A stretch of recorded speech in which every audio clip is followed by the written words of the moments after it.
All right. Hello, everyone. Good morning and welcome to this special call. I'm super excited to introduce you guys to Susan Rainey. For those of you that don't know her, she has agreed to do this call for you guys, which is so sweet of her and so generous of her, since I know she's very busy and she just came back from a huge trip to Australia. And so I think she's still recovering from jet lag and all that stuff. And I'm very happy that she is awake and looks beautiful and looks, ready to go. So guys, I want to introduce you to Susan. She is a rock star. I'm so blessed that I got to meet her at the Elite trip. That's where we met, I believe. And we got to know each other very well. And she is a gem. And I am so excited that you guys get to not only meet her, but hear her words of wisdom. She's been in this business for quite a long time, longer than me. And she is a rock star recruiter. And so I'm excited that you guys get to hear from her. As you guys know, I've been, really trying to hit home with you guys the message that we need to be in team building mode.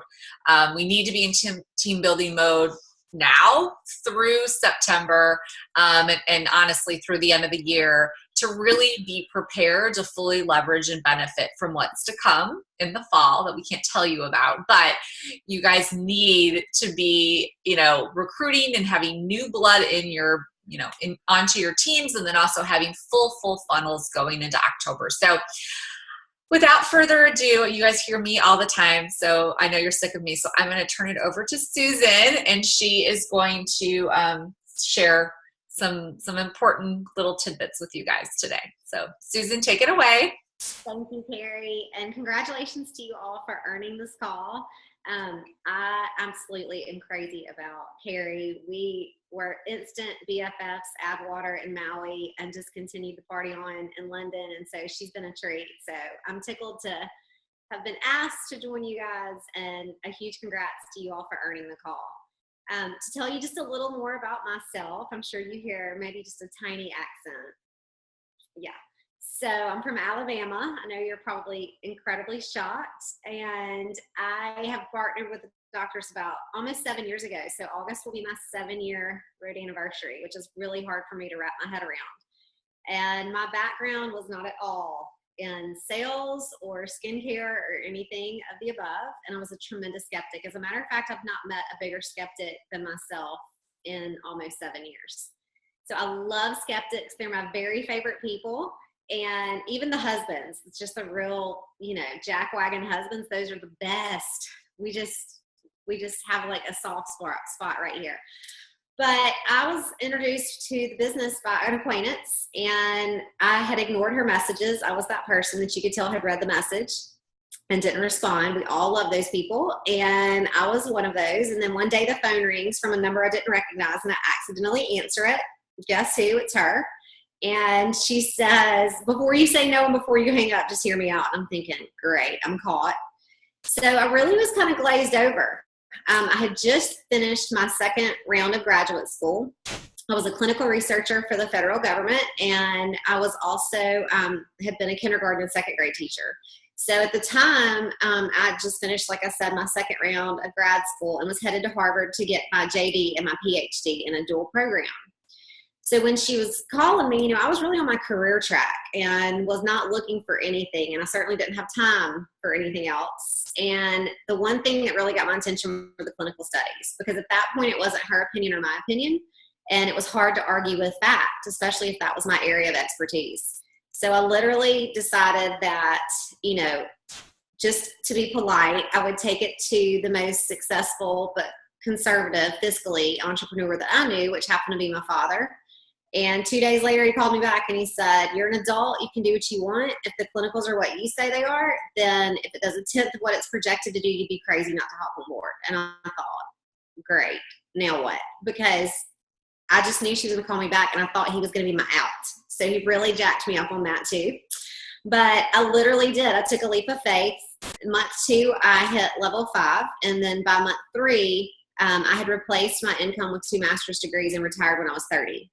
So the one thing I'll tell you is this: it is a leap of faith, and I promise you there are peaks and valleys, and there's no secret there, and I'm sure you already are well aware of that. But the peaks are so much higher than the valleys are low, there's no comparison.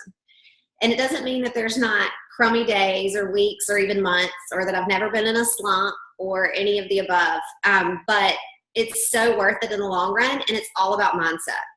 Mindset affects every single thing that we do in this business, from recruiting, and we don't even realize sometimes how we project ourselves. It's kind of like, and this is such a negative comparison, but like, I know if I'm 10 pounds overweight, I don't feel good about the way I look. I hate the way everything looks in my closet.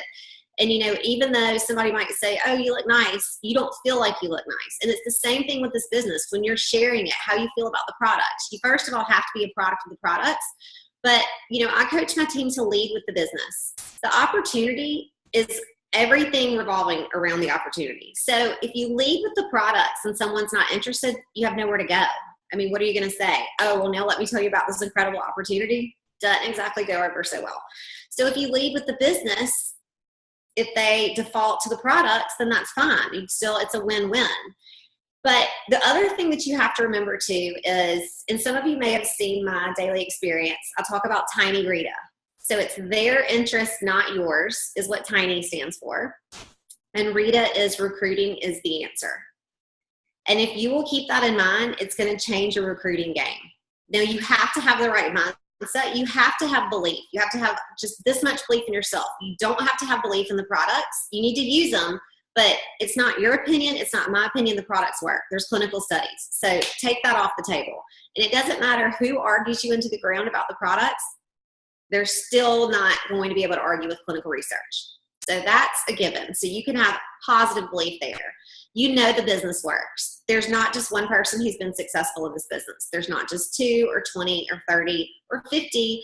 There are hundreds. And even some that are not RFX or RFX Circle are still making quite substantial incomes, and then some, probably making more than a number of the RFX and RFX Circle leaders, if we're honest. So it's the opportunity is for everyone, and it's really hard not to prejudge. We think we know what someone's going to do. We think we know what someone's going to say. We think we know what they can afford or can't afford, or whether they use products or don't care about the way they look. We think as humans that we know that. Has there ever been a couple, even a celebrity couple, which I don't know why that would surprise us, but even just a couple in general that you admired, or somebody that you admired as a business person that did something that absolutely stunned you? I mean, you were just shocked. You couldn't believe this person was getting a divorce, or this person had an affair, or this person was unscrupulous in business, or whatever the case may be. It's a prime example and a really good reminder that we never know what somebody's going to do, or what they're capable of, or what they're willing to do or not do. I have people on my team that have private jets, and I have people on my team that live in a trailer and had to save their money and sell things to be able to afford their business kit. But they both had different whys, and they both had huge whys. And I learned a really hard lesson, especially with the one with the private jet, because I had not talked to her about my business. She used the products and she was crazy about them. And one day she called me and she said, Susan, why have you never spoken to me about your business? And I was like, I mean, what do you say? Because you're so filthy rich, I didn't think you'd be interested. That's a little awkward. I don't know, maybe because you're on a Learjet every weekend going out with celebrities and race car drivers to private parties in Aspen. So I was kind of like, well, and I stumbled over my words and felt like a total imbecile. And that was a good lesson. I was kind of like, it wasn't because she needed the money. She wanted to use her brain.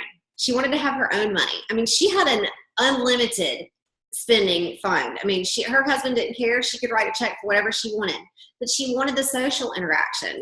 She watched Facebook and was like, you're having so much fun. She had an amazing life too, but it was all couple life, and she kind of wanted to have just something of her own. And the other aspect of that was an event I did in Florida one time, and this lady walked in, and when I say prejudge, I don't even mean in a condescending way. It's just, we kind of just use, discernment and deductive reasoning skills to kind of think we know what somebody's interested in or what they're going to do.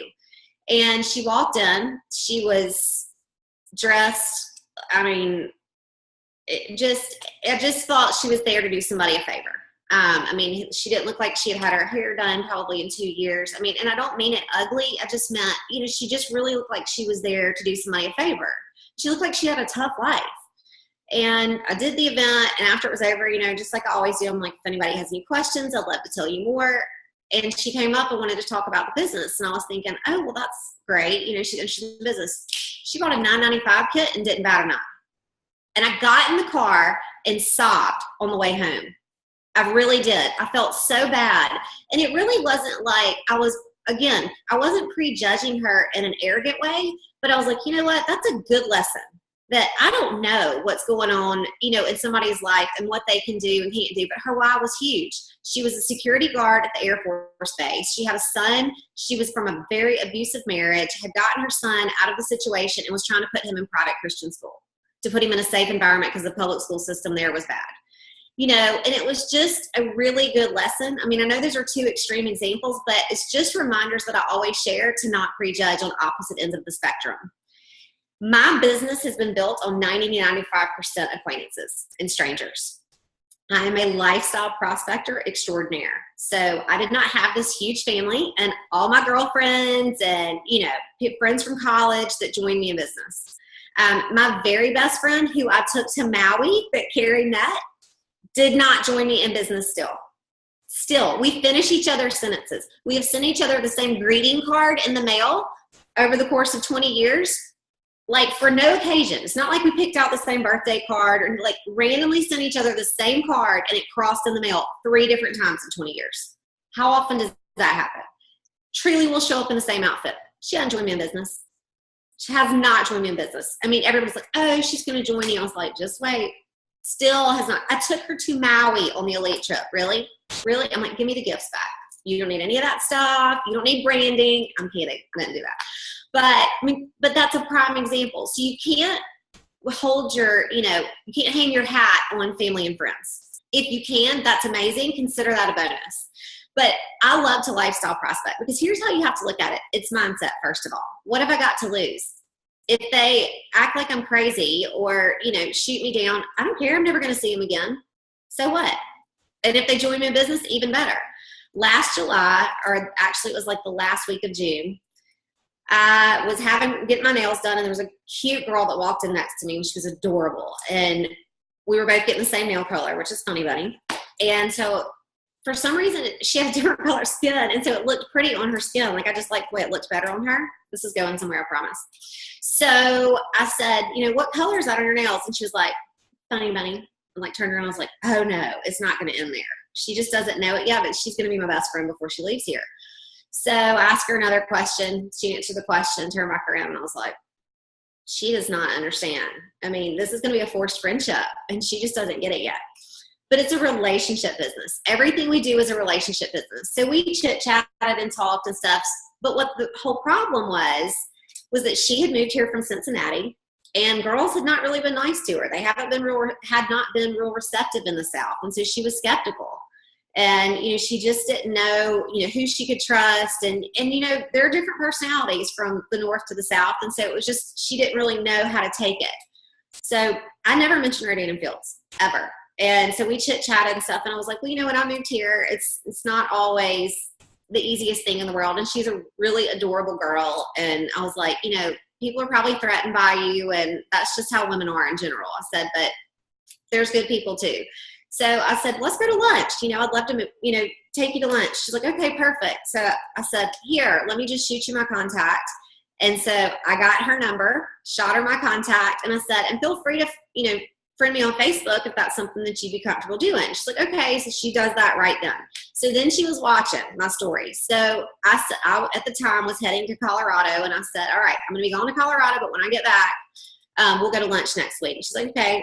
I went ahead. Tuesdays, Thursday better for you? She was like, probably Tuesday. I was like, okay, perfect. Well, I'll check in with you beforehand, make sure everything's good because she has a little boy. And I did. She tells me now, she's like, I'll never hear from her. I sent her a message from Colorado on Sunday and said, hey, about to hop on a plane, looking forward to lunch Tuesday. She signed with me July 1st, and she hit level 5 August 31st of last year. You never know. So the girl who I could have been like, she is a wench, I kept on and had a forced friendship, and now she's one of my level 5s. So, but truly, so you just never know. And lifestyle prospecting is just as simple as this. Just be a nice human being. You don't have to have the perfect opener. You're not trying to like pick up somebody in a bar. You don't have to have the perfect thing to say. If you see somebody you want to talk to, there's a reason you want to talk to them. Is their handbag cute? Do you like their shoes? You like the way their hair is done, the color of their hair, who cuts their hair? Find a genuine reason. If they look like a serial killer or an ice cream man, you're probably not going to want to approach them anyway. So you don't have to think of a sincere compliment. But, if you see somebody, I love your handbag, that is so cute. And if out of town is even better. You have a great reason to talk to somebody. Can you tell me where I might find this? Can you tell me where a good spot to do this is? Well, I'm from out of town. I'm expanding my business into this market. And, I was just curious about X, Y, and Z. So you can find a legitimate reason to do that. You don't have to bring up the business instantly. You can just find a way to connect with them or find an excuse or reason to connect with them. But I always like to tell them, I'll send you my contact. That way I have their phone number and then I can be like, oh, did it come through? And make sure they didn't give me a ridiculous phone number. So then you have their contact and you can follow up. Hey, checked out that restaurant. Just wanted to thank you so much for the recommendation. So to put it in perspective, how many just outrageous places I have recruited people, I made a list of just a handful that my team always likes to laugh about. So somebody next to me on a plane, which that's not very exciting. Nail appointment was Rachel that I just shared with you. A physician that I had gone to have an appointment with, and a guy that I turned down for a date that was also a physician. I shot him down for the date, and then he joined me in business and hit level 5. You never know. So, and he was an ophthalmic surgeon. So, I wasn't interested in him as a life partner, but a business partner, absolutely. You never know. And he hit level 5 in 60 days. So, and those are two unusual circumstances. So I don't want to make it sound like everybody who joins me hits level 5 in 60 days, because that is not true at all. So let me just put a disclaimer out there. Those are just two random circumstances. A girl that I met randomly in a bathroom in Knoxville at Chili's after a biz op. Yes, I liked her shorts and she liked my dress. And she's like, y'all look like you're having so much fun over there. I was like, we are, and you should be sitting with us. And she's like, I'm with a bunch of duds at my table.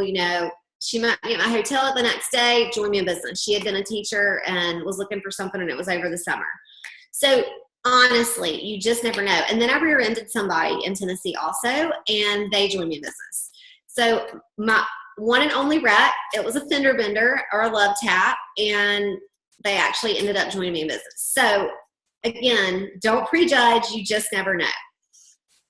Lead with the business, and then Tiny Rita back to that. So their interest, not yours. So it's really not about what them joining you in business can do for you. That's not really what this is about at all. And if you will do 90% of the listening and 10% of the talking, you're going to know exactly what to say. You're going to know exactly how this business can change their life, exactly how it can fit into their life, and what their needs are, because that's the most important thing. You're already building your business. You've got to figure out the piece of the puzzle that's going to allow them to build their business. And we have to tailor it to people's lifestyles. You've got to find out what they want out of it, not what you want out of it for them. They may not want to be RFX or RFX Circle. You might not want to be, and they might want to be. You have to figure out what it is that they want, because if you don't, you're going to have unrealistic expectations. And let me just tell you how frustrating that is. My first 2 years in business, I thought everybody wanted to be RFX or RFX Circle. I mean, I couldn't imagine why they wouldn't want to be, but they didn't. Some of them just wanted a certain amount of money a month. Some of them just wanted the social interaction. I always say, nobody's husband comes home and goes, honey, you clean a mean toilet. I mean, honestly, the throne has never looked better. They don't hear that. So some people just want the affirmation. They want to have positive reinforcement. They're not getting that. And it's not necessarily always about the money. So you have to sit down and set the expectation and figure out what it is for them. And if you're doing 90% of the listening, even in recruiting, you're going to be able to figure out a lot of that. And then you can point blank ask them once, they've pulled the trigger on it. And here's the other thing back to prejudgment. Every dud knows a stud. So it's true. You might think, oh, she is a loser. She, would not do this, that, and the other. A, you're prejudging, and B, you don't know. C, they may lead you to your stud. one of my business partners that joined me very early on in the business, she was absolutely precious, completely adorable. She was a librarian at the school I used to teach at, cutest personality. We used to go have wine to get, drink wine together, and just cute as a button. And she joined me in business, and Murphy is just scattered. So that's just her. But it's just part of what makes her personality so cute. Well, she went to her high school reunion. She's in her early 60s, went to her high school reunion, ran into a guy that she graduated with, met his wife. They became friends on Facebook. So when Murphy joined me in business, her first reach out was to this couple in Oklahoma. They joined her in business. So she was one of my first partners. So I hopped on a plane with her. You got to remember too, this was when we were reinventing the wheel. We didn't have systems in place. Nobody was using Zoom and Skype. So I'm not, saying you should go hop on a plane. But we did. And I went out there and launched them. I established a relationship with them. And then Murphy flaked out. I love her. She's still one of my very favorite people, but she was the worst sponsor and leader ever. I mean, she just was. And as much as I love her, she's a great wine drinking buddy, but she is not a good business partner. However, she led me to a power couple that are now my direct level 5s in Oklahoma. I would have never known them had it not been for Murphy. They would have never crossed my path.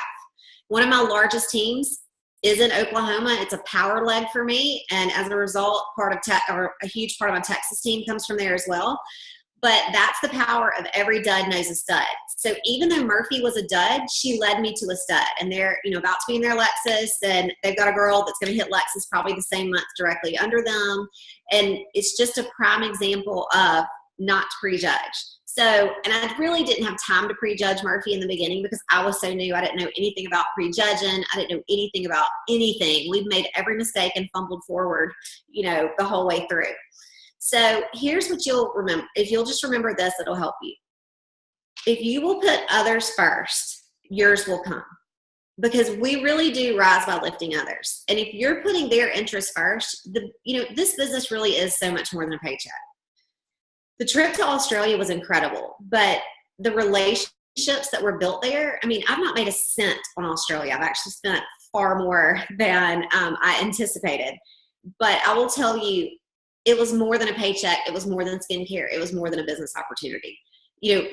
Every single one of us, myself and the power partner I was just telling you about, and the girl who's going to hit Lexus right under her, the three of us are the ones who went together. And all of us left there knowing that we were there for a bigger reason. And just the things that happen we'll never be able to fully explain, because we all were talking last night, and we're like one was trying to tell her husband, I was telling my neighbors about it. Everybody was just kind of like, they didn't get it. They just didn't get the impact that it had, not only on us, but on the people that we were with. And, it's kind of like you've never known more in your life that you were supposed to be somewhere or do something or be a mother or whatever it is. I feel that way about Rodan Fields. I've never been more certain that I'm in the right place and doing exactly what I'm supposed to be doing. And it's a good feeling. And it was that kind of a feeling we had in Australia.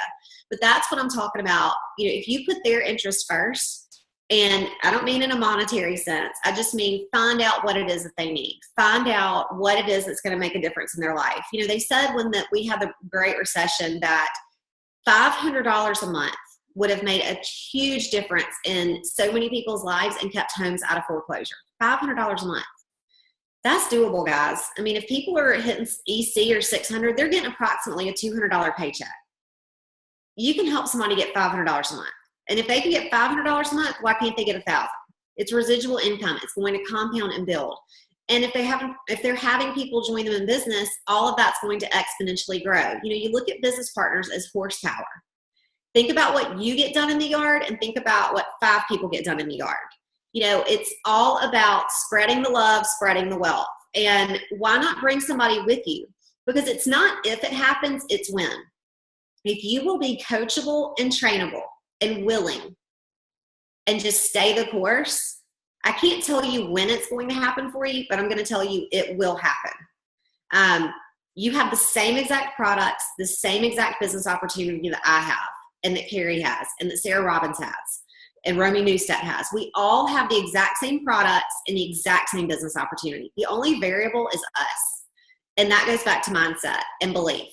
And even if you have to fake it until you become it, do it. If you have to, fake your self-confidence, no does not ever get easier. And I'm just going to tell you, people are not banging on my door asking to join me in business. So January a year ago, I recruited 9 in 1 month. I recruited a week before I left for Australia, which was 2 weeks ago. I recruited 5 in 3 days. Has it always been like that? No. I've had recruiting slumps where this whole first part of this year has really not been an awesome recruiting year for me. My focus has been elsewhere. We had London and the elite trip to Maui and a lot of fun stuff going on, but my focus was not on recruiting. So, I looked from last January to January a year ago and I was like, how did I recruit 9 a year ago and 1 or maybe 2 January of this year? I had several months this year that I've not recruited a soul. So, remember too, whatever work you're putting in now, you're going to reap the benefits in 3 to 6 months, but you have to be consistent. So you might feel like, the statistic 1 in 10 is garbage. They say, 1 in 10 will join you, 1 in 3 will stick. The statistics are accurate. The numbers shake out. Now that might mean that you have to reach out to 50 and 46 through 50 are the ones that join you. Or you might have to reach out to 100, and it's 91 through 100 that join you. Whatever the case may be, but the numbers shake out. Nobody is immune to the numbers. Not Romy, not Sarah, not me, not Carrie. Nobody is immune to the numbers. They always shake out. And regardless of my success, I'm not going to say that it's even made it easier. I think sometimes people look at it and go, I could never do that. So it's not that they're just beating down my door. And, that's where you have to go back. And 8 to 12 touches. This is not a Rodan and Field statistic. It's a sales statistic. And I'm sure y'all have heard it 100 times. But 8 to 12 touches before 84+% of business is closed. That means a partner or that means product. So one of the girls who just joined me right before I left, she has been telling me no for 6 years. 6 years. What if I had given up? What if I hadn't followed up? Rejection, like I said, doesn't feel better. But no does not mean never. It just means not right now. It just means not right now. But you can't get mad and not sit on the pew next to them at church. You can't avoid them in the produce aisle. You can't shoot them the bird in carpool because your windows are tinted and you don't think they're going to see it. I mean, really and truly, you have to still be a nice human being. You might get in the car and be hacked off, or you might have your feelings hurt and, get in the car and call your sponsor or your upline. And that's what you want to do. Friends join you in business and you never want to gripe or bitch down, but you don't, because poison flows downstream. So always remember, if you are upset, if you do feel rejected, whatever it is, always go up. Carrie's going to be like, thanks a lot. But no, truly, you do want to, because it's hard sometimes because we do have friends that join us in business and you don't want to, again, you don't want poison to flow downstream. So, again, if you will keep those things in mind, their interest, not yours, tiny. Recruiting is the answer. Recruiting is the answer truly to what ails you. If you're in a slump, recruit. Remember, you have to reach out and you have to follow up. Nobody comes off your list unless they die or go in the witness protection program. And even if they die, they have to prove death certificate. That's it. They never come off the list. What if I had taken the 6-year no girl off my list? She would have never joined me. And, she told me, she was like, you were always so nice. I would reach out randomly. Nothing about Rodan and Fields. It's a relationship business. And don't be scared to lifestyle prospect. Talk to people. Be friendly. I don't know if where you live that's common. I know when I'm out of town, sometimes it's not as easy. But if you're just a nice human being, that you can find a reason to speak to somebody. So that's about it. Carrie, is there anything else that you want me to cover that I didn't? No, that was awesome. And if you guys want, we are going to open it up for Q&A. If anyone does have a question for Susan, unmute yourself and ask away. We'll open that up for 10 minutes or 15 minutes if anybody has questions. If not, we will end the call. So, Jeanette, you have a question? I do. Okay, awesome. Okay, so Susan, you're 6-year person, right? Because I've got a lot of those in the funnel, stuck. stuck. What is it that you go back with when, when they're kind of giving you the blow off, right? And they haven't necessarily said no, but how do you bring it back up again? Like sometimes I get stuck with that. Sure. That's a good question. And a lot of them have flat out said no. Oh, okay. So, by the way, so the only difference in where I sit and where anyone else sits is I've heard no and been rejected more. Okay. So you just have to celebrate the rejection. Right. But I find a different way to reach out. I find a different reason to reach out. I find, I might read a blog post and say, read this and instantly thought of you, and send them the link and not say one word. And they might read it. I don't know if they check it or not. And then 3 months later, I might reach out and see they took the kids to Disney World and say, hey, you look like your trip was amazing. I've got some friends going. They were thinking about staying here. What would you recommend?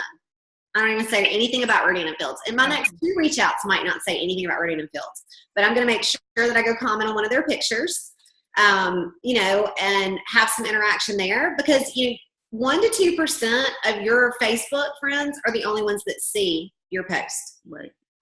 So you have to find a way to keep it on their mind and, find a genuine reason to reach out.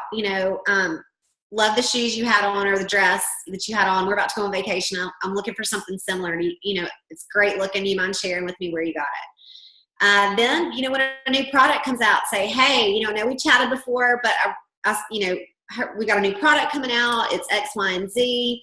And even if it's not for you, you might know of somebody who'd be interested in it. It's getting rave reviews already, and they might go radio silent again. A lot of times they do. And that's okay, because the next message is going to be like, hey, just ran into so-and-so. She reminded me about the time in college when we put bubbles in the fountain and the security guard chased us around the circle because we were driving the wrong way. Just something funny, or totally different reasons to reach out. And I'll always mix it up to where they don't go, when they see my name pop up in an instant message, I'm going to have to ignore it again. And I might not say a word to them about it for 6 months. Okay. 6 months, and I've even had them reach out to me.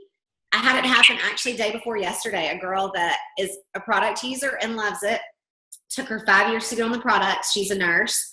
And she mentioned the business one time. And then when I mentioned the business back to her 2 or 3 times, radio silent. She sent me a random message the other day and said, hey, just got to tell you, I'm dying with all your travels. Maui, London, Australia, and was talking about that. She's like, I'm so obsessed with and love all of my products, and I'm so proud of your success. You're just inspiring to watch. And I just sent her a message back, and I was like, thank you so much for taking the time to send that message. That really means a lot to me. I said, oh girl, it's all smoke and mirrors. I'm just a hot mess like everybody else. We all put our pants on the same way, one leg at a time. Just kind of made a joke out of it, and didn't say one word about her joining me in business. Now I will, but I didn't then, because I didn't want her to feel like if she reached out to me that I was going to pounce. I was glad that she reached out to say she was loving the products, and she's watching. So, and she's been interested in the past.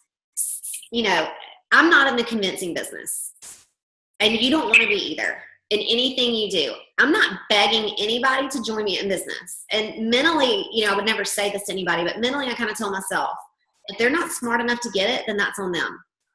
And again, I don't say that to anybody, but I'm kind of like, I hate it for them, because if they're not, savvy enough to get it and see it, you can't make somebody do it. And if you have to convince them to do the business, you're going to have to try to convince them to start, convince them to believe in the products, believe in the opportunity, and believe in themselves. It is exhausting, and your time can be better spent with people who do get it and want it. Great advice. I hope that helps. It does. Thank you. Sure.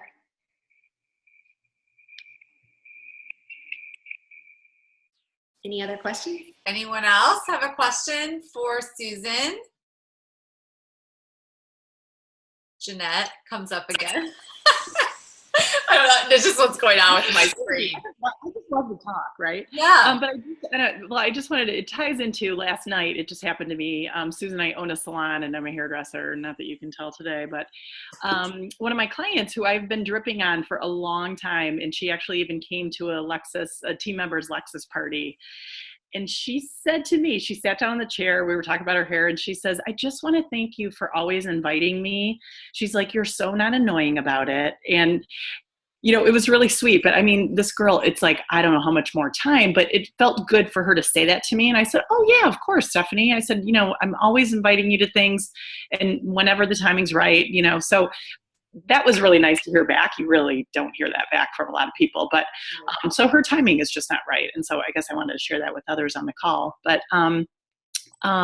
you know, about the strangers, your lifestyle prospecting is awesome because, I'm hearing that from a lot of teammates that they're feeling like they've exhausted their network. So I love that I'm going to share with them that you have really made a huge business out of pretty much acquaintances and strangers. How long do you wait before you talk about the business with those people? So you start the relationship with the girl in the nail salon, but when do you actually bring up Rodan and Fields?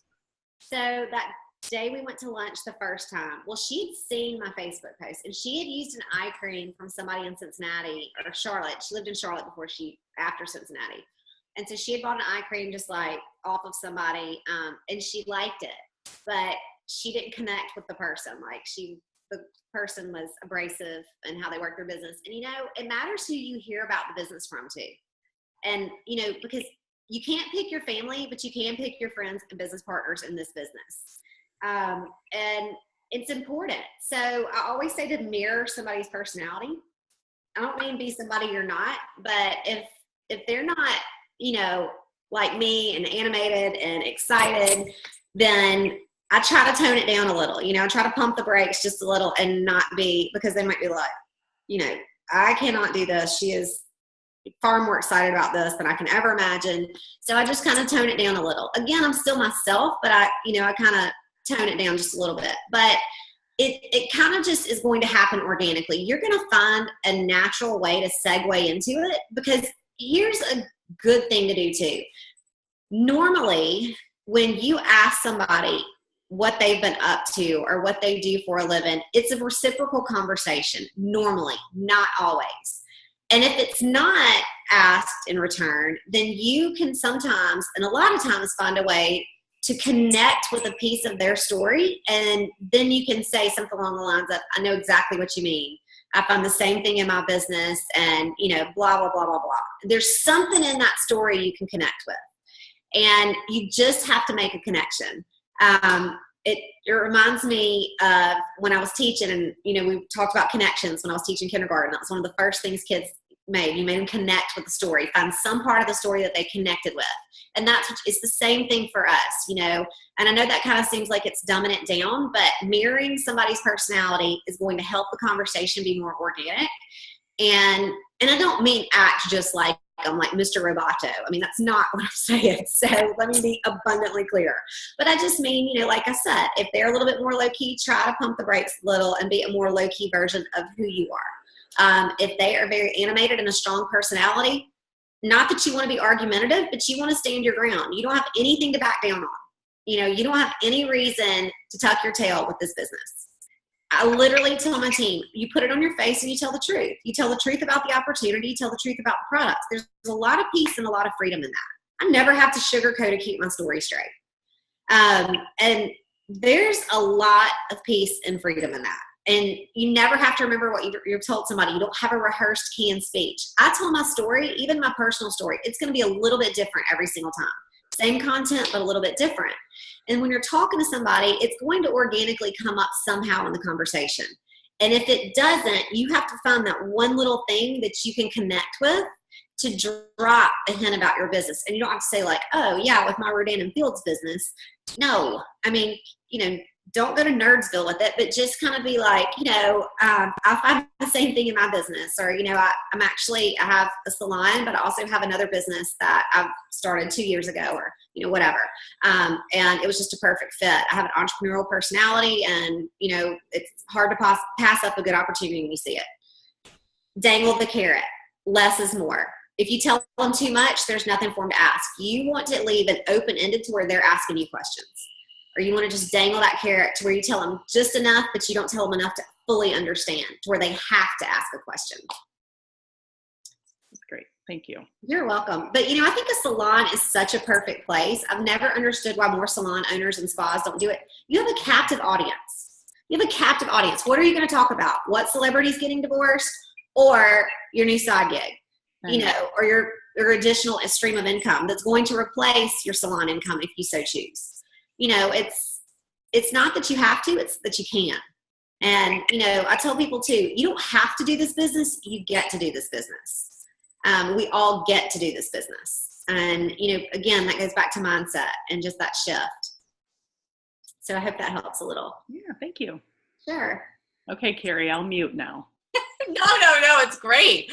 In fact, I think some of the stuff that, Susan's shared with us over the last few minutes and answering your questions are some of the best parts of this call. So I really appreciate, you asking some questions, since a lot of times when we do Q&A, no one does, and it's kind of annoying. So I'm kind of surprised Chona isn't asking questions.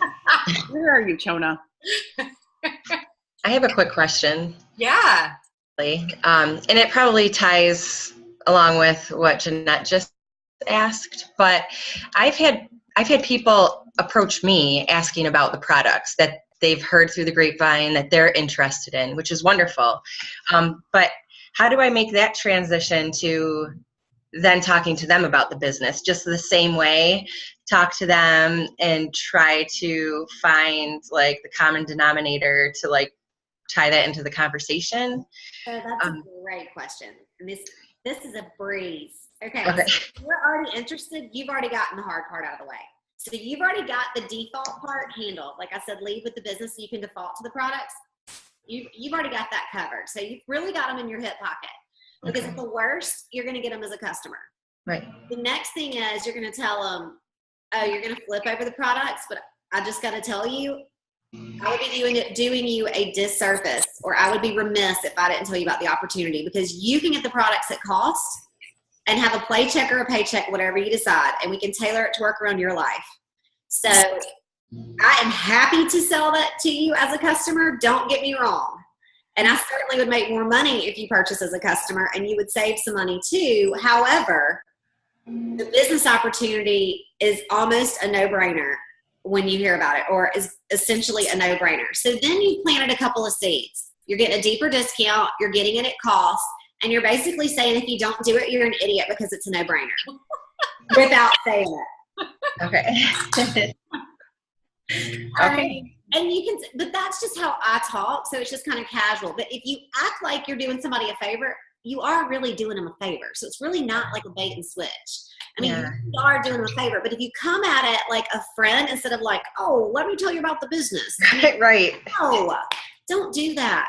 So it's just, you have a way you can bring it up and be like, you're going to flip over the products. Yeah, everything you've heard is true. Here, check out the before and afters. But I have to be honest with you. I would be hacked if you did not tell me. I would want somebody to tell me what I'm about to tell you. And I give them a disclaimer. You can absolutely do whatever you want to, but I have to at least share with you, and I give them cliff notes, bullet points. Don't go into your whole spiel. Okay. It's not a biz op. It's a 5 highlights of why it would behoove them to join you in business. Okay. Thanks. Does that help? Yeah, it does help. Yeah, thank you. Sure. Yeah. I'll mute. All right, guys. Last question. I'm looking at the time. We have one more question. Anyone? No? All right. Last call. All right, guys. Susan, thank you so much. You are amazing as always. I was taking notes. I always learn from you. And I really appreciate you taking 45 minutes out of your day to talk with us. Hopefully you guys got a lot of great nuggets. I know I did. And I commend you and congratulate you guys for earning this call. So thanks so much. Have an amazing Friday, guys. Thank you. Susan, love you. Talk soon. Bye, guys.